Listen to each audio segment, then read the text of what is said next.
how to find preset settings on Spotify PC easy and quick. Hello guys, in today's video I'm gonna show you how to find it.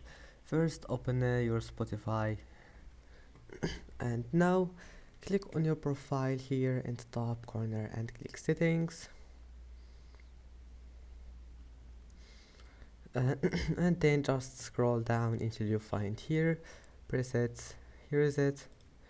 Now all you need to do just select anything you want here, and then that's it.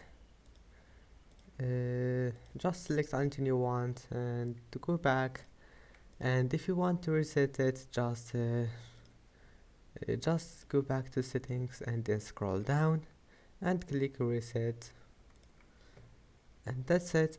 I hope that can help you, and that's it for today's video.